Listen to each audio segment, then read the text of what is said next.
I'm going to kick off the second half. This is my first collection of short stories. First collection, it's the second book of Tiga, published by Oxygen, and it's called Lost in Here. I'm going to read an excerpt from Child. She was exhausted, and all she wanted to do was to go home and crawl into bed. It had been a difficult day.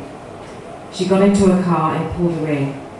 She had left later than usual. It was after midnight and the streets were empty. She had to rescue a child today from the authorities. An 8-year-old was found. The man was old enough to be a grandfather, and the police had taken her in. Based on the description, she had recognized the child immediately as one of theirs. The child had no papers. She had been abandoned as a baby. She looked petrified. The medical report said that she had been beaten, raped, and sodomized, and had been given psychotropic pills.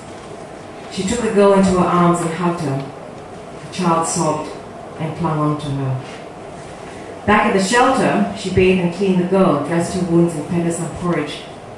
This kind of work was taking its toll. Her work in the States had taken her to many welfare homes, but this was like nothing she had expected. The kids here were completely defenseless and fell to predators who exploited them for pleasure, pain, and sex. Mostly sex. The scale of child trafficking was like nothing she had ever imagined. But this was Asia. She thought it would be more humane, that the Asians had some sense of worth for their children, but it was worse.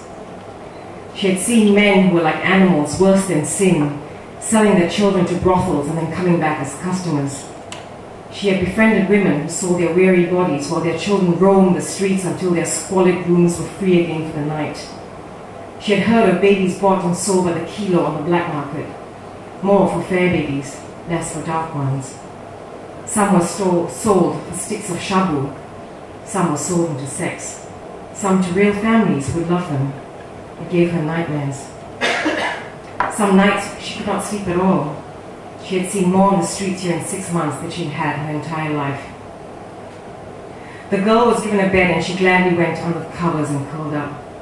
It was only noon. Her handphone beeped. "We will get you.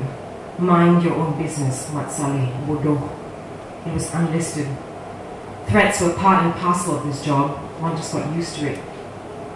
She went to the office and began writing a report. Her phone rang. It was the couple who had taken the abandoned baby 2 days before. The wife said that she was the wrong color. She looked Indian, Pakistani.